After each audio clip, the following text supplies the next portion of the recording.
Cuando ya lo oraste, ya lo entregaste con todo lo que tenías que entregar, ya dijiste amén, de alguna forma te convenciste y lo creíste y a los 20 minutos, a los 30 minutos ya lo traías otra vez dando vueltas en la cabeza, como si nunca se lo hubieras orado al Señor.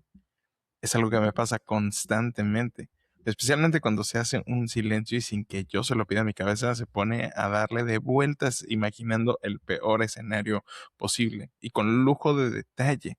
Es más, si involucra una conversación con alguien, se meten los diálogos y todo. Hoy vamos a hablar de un hombre que escribió acerca de esto mientras estaba encadenado, mientras estaba esperando un juicio que podía irse para cualquier lado y dejó por escrito qué se tenía que hacer cuando nuestra cabeza está así. Si tuviera que ponerle otro título a este episodio, sería la fórmula de la felicidad verdadera.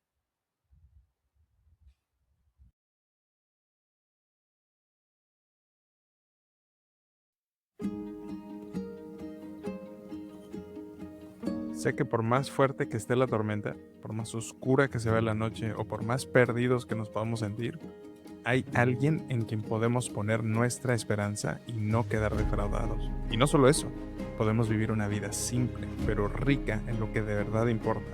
Y todo empieza con un empujón de fe. Bienvenido.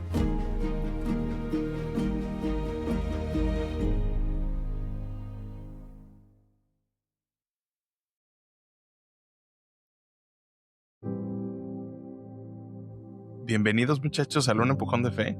Qué gusto que estés aquí. Si eres de los que regresa constantemente, gracias por ser parte de la comunidad. Y si es la primera vez que estás aquí, deberías quedarte hasta el final. No te espantes si empiezan a desfilar personas de este lado porque es domingo muy temprano. En breves empezamos a prepararnos para salir si estás en Cancún, deberías venir para prepararnos a un empujón de fe iglesia hoy por hoy en Avenida Nar 138. Mañana no lo sé. Y no lo sé porque ya casi no cabemos ahí. Pero bueno, qué joya que estés aquí en este episodio hoy. Creo que a veces no visitamos suficiente la idea en nuestra cabeza acerca de qué piensa Dios de nuestra felicidad. Me da la impresión más bien de que no... Me da la impresión de que a veces pensamos que a Dios le gusta vernos sufrir. Porque esta vida tiene constantes pruebas. Tendremos como las suficientes tablas para pensar algo así. Pero Dios no romantiza ni el sufrimiento, ni la precariedad, ni la situación en la que vivimos cuando se trata de situaciones complicadas. De hecho, le gusta ver a sus hijos felices. Y ese es un poco de lo que va a este episodio hoy. Cuando le prestas atención a tu cabeza y te das cuenta que se va normalmente, cuando hay momentos de silencio, se va a los lugares donde las cosas no están bien, a donde las cosas están complicadas. Sé que puedes tener momentos chidos durante el día, pero cuando hay silencio, cuando ya se acabó alguna situación que traía tu atención, normalmente nuestra mente se va a lo que falta, a los problemas, al estudio médico que nos dieron recién, a la junta del lunes que no estás listo y sabes que va a ser un problema, a lo que pasó el viernes y sabías que no debiste haberlo dicho.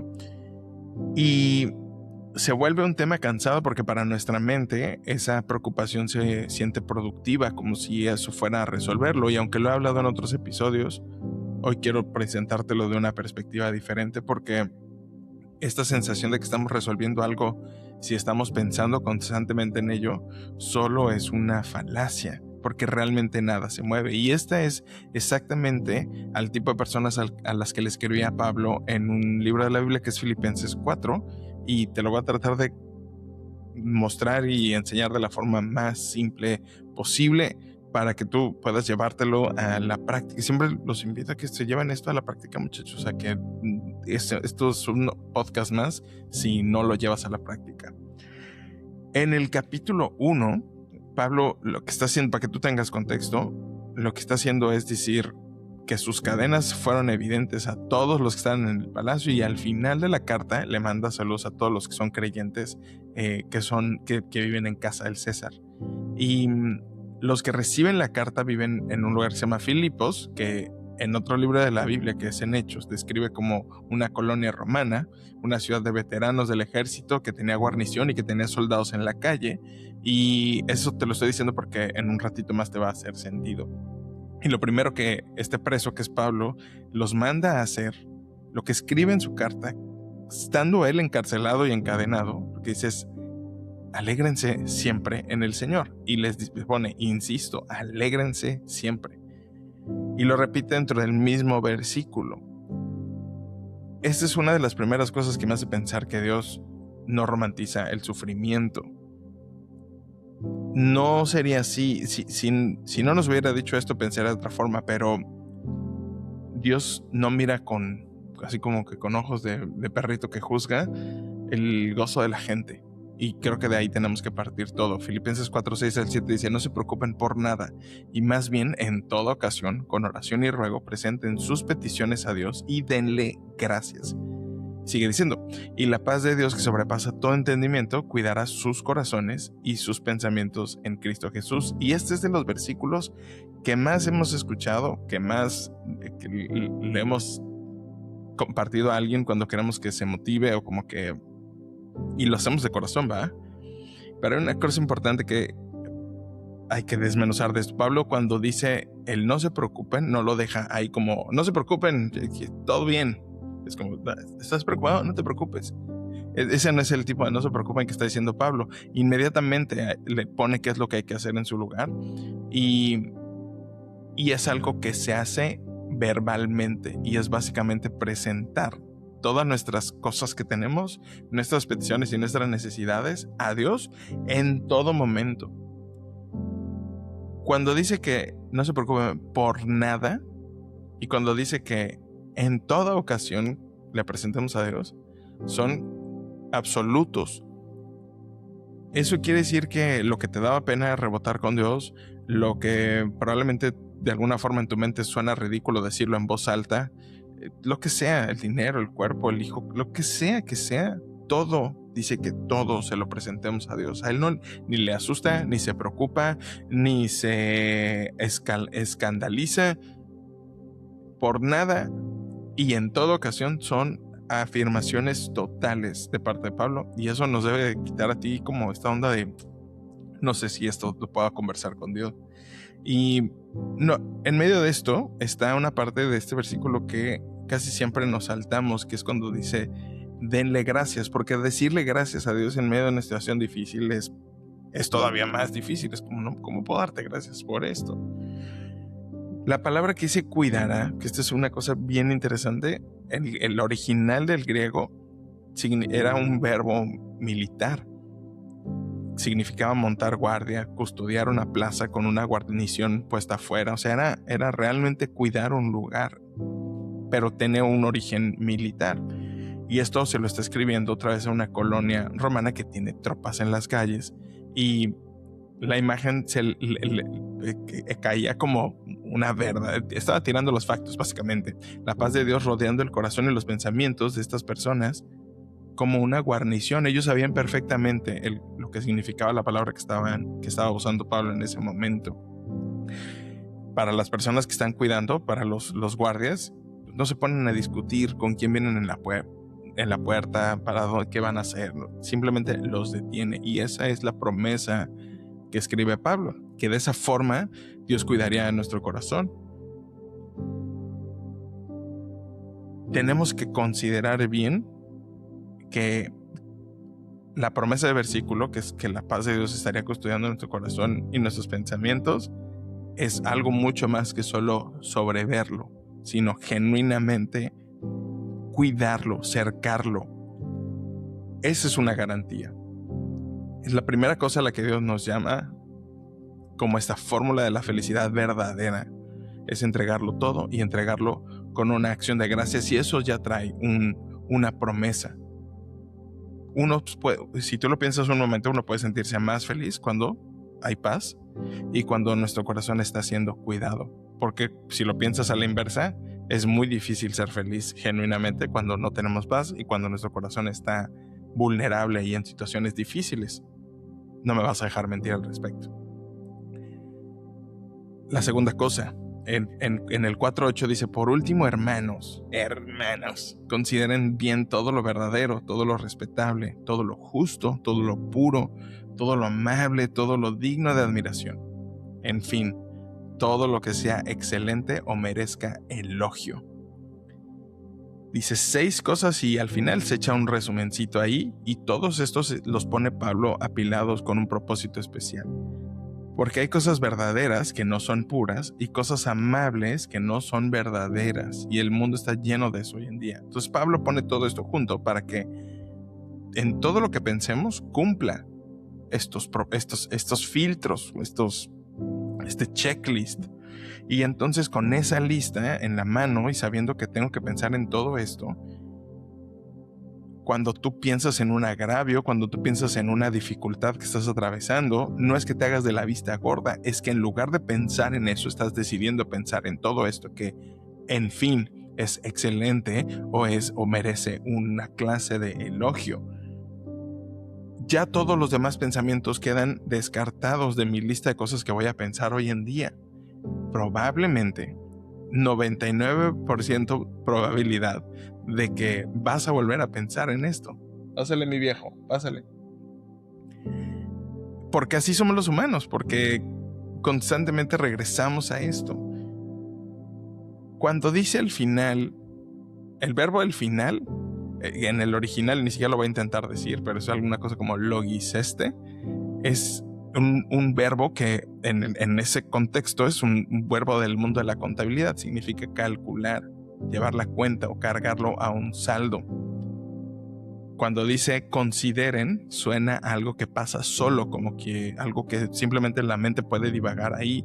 Pero realmente cuando se escribió esto de consideren, no es como, lo voy a considerar, sino genuinamente tengo que sentarme a hacer el trabajo mental de pensar en esto, porque en el original estaba pensado para eso, no solo como algo.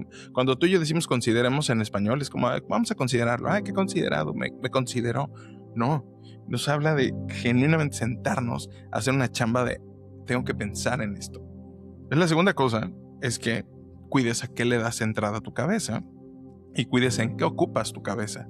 Tal vez es algo muy cliché y muy básico, pero esta es la segunda cosa que un hombre encarcelado escribió acerca de la felicidad, acerca de cómo ser feliz, como cuando empezó en Filipenses 1 y acaba en esto como literalmente como la fórmula. Y viene la tercera, que de nada sirve o de muy poco provecho tendrían estas dos cosas si no nos ponemos en marcha con algo, y que es donde la mayoría nos quedamos atorados. Filipenses 4.9 dice, pongan en práctica lo que de mí han aprendido, recibido y oído, además de lo que han visto en mí, y el Dios de paz estará con ustedes. Es decir, ponte a chambear con todo lo que hemos platicado, enseñado, bla, bla, bla, además de lo que has visto de mi ejemplo, y entonces el Dios de paz va a estar con ustedes. Aprendido, recibido, oído y visto son 4 verbos, y los 3 primeros tienen que ver con la enseñanza, pero el cuarto tiene que ver con el ejemplo de su vida y los pone al mismo nivel que los otros 3.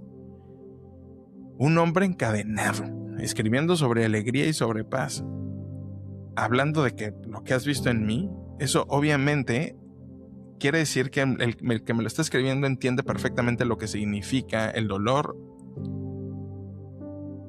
y el dolor y el estar encarcelados, el estar enjaulados, no solo física, sino mentalmente también. Probablemente nunca lo estuvo mentalmente, no lo sé, pero la promesa que cambia entre un versículo y otro está bien interesante. En el 7 la promesa es la paz de Dios que hace guardia, como un militar, no como unas, yo te echo un ojito, como cuando estamos viendo a nuestros hijos en la alberca, que estamos afuera de los adultos, y yo lo veo. Y los niños están, no me sumerjas, ya déjame, mamá. Y todas las cosas que hacen los niños en la alberca. Y esta promesa no era así. Tiene que ver con genuinamente cuidar, ¿no? Y el versículo y la promesa que viene después es completamente. Me perdí en el script. Y luego en el 9, la promesa es la de Dios el Dios de paz estando presente ahí. Primero mandó lo que hace su paz, pero después termina prometiéndose él a sí mismo. Oye, Cris, pero esto lo escribió Pablo. Sí, toda la Biblia es inspirada por el Espíritu Santo y eso es lo que hemos decidido creer. Y la decisión de creer es tuya, ¿verdad? La promesa de poner en práctica todo esto es poniéndose a él mismo con nosotros. Entonces, cuando hablábamos del versículo 7, cuando cierra con 3 palabras que son las más importantes de todo el versículo, que es en Cristo Jesús, ahí está realmente donde sale la paz y ahí está el lugar donde ocurre la custodia, en Cristo Jesús. La paz que monta una guardia es la de un Dios que ya se ocupó del asunto completamente, mucho antes de que hubiéramos tenido que entregarle algo en oración. Ahí es donde hubo una cruz, donde se entregó Él y el conflicto más grande que teníamos con Dios se quedó completamente cerrado y por eso podemos acceder a esto. Por eso un hombre con cadenas puede decir, alégrense 2 veces en la misma línea. Además de que todavía no tenía un juicio. Pablo tenía todas las de ser un sobrepensador, porque para cuando escribe esto todavía no tenía un juicio, entonces su mente podía divagar como, ¿y qué pasaría si entonces en lugar de desvivirme en este castigo ultra horrible, me desviven en este castigo 3 veces ultra horrible? Si volvemos a nuestra situación en el principio, esos 20 minutos de silencio de camino a la casa después del trabajo, o esos 30, 40 minutos, 1 hora que te quedas pensando antes de dormir, si regresamos a ese momento a solas, pensando en todo lo que acabamos de repasar, ahora puedes pensarlo en un orden y en el orden en el que Pablo lo puso. Primero, pensar a quién le estás hablando. Después pensar en qué se te está quedando la cabezota. Y al final, qué vas a hacer con tus manotas y con tus piezotes, con todo lo que ya aprendiste. Porque solo poniendo en la práctica es como realmente las cosas tienen otro tenor y toman otra dirección y el Dios de paz estaría con nosotros. Cuando dice que no se preocupen por nada, no era un regaño para los que tenemos un cerebro que nunca se apaga. Definitivamente hay ansiedad que necesita ayuda médica y que necesita acompañamiento, y buscar esa ayuda es parte de honrar el cuerpo que Dios te dio. Nunca se ha tratado de hacerse la vista gorda, no es dejar de hacer una para hacer la otra. Esto no, yo le puse la fórmula de la felicidad, pero tampoco es una técnica para amanecer en paz y que todo esté zen todo el tiempo. Las 3 cosas de las que se habló hoy aquí son cosas que se vuelven a hacer, ya no digas al día siguiente, compadre, se vuelven a hacer a la hora de la comida, se vuelven a hacer a la media hora cuando te regresó el asunto. Y hay una promesa de que mientras eso sucede, Dios pone a un centinela cuidando nuestro corazón y nuestra paz. Así que si algo te ha de quedar de este episodio hoy, que sea una pregunta. De todo lo que traes dando vueltas desde que amanece, ¿cuánto de todo eso ya se lo dijiste a Dios en voz alta? ¿Y cuánto nada más le estás dando vueltas en tu cabezota? ¿Cuántas cosas de esa lista no han sido, ya no digas atendidas por eso, no han sido conversadas con Él? Tenemos chamba que hacer, pero dice que su yugo es suave y ligero. Y nada de estas cosas deberían representar una tarea más, sino la tarea más importante. Qué bueno que tú no estás en una cárcel escuchando esto. Wow, y si sí, qué locura pensar que pudiera Dios estarte hablando mientras estás en una cárcel. Nunca lo había pensado, la neta. Nunca lo había pensado. Nos vemos en el siguiente episodio, muchachos. Esta semana estoy en Ciudad de México. Algo vamos a hacer, así que por favor, si no te has unido al grupo de WhatsApp, haz clic en el link de aquí abajo, únete a la comunidad, te va a llevar a una página donde te puedes unir al grupo. Y me tengo que cortar el cabello, hay muchas cosas que hacer, nos tenemos que ir a la iglesia en breves, pero no quería dejarlo sin el primer episodio de la semana. Nos vemos en el que sigue, que Dios te súper bendiga. Goodbye.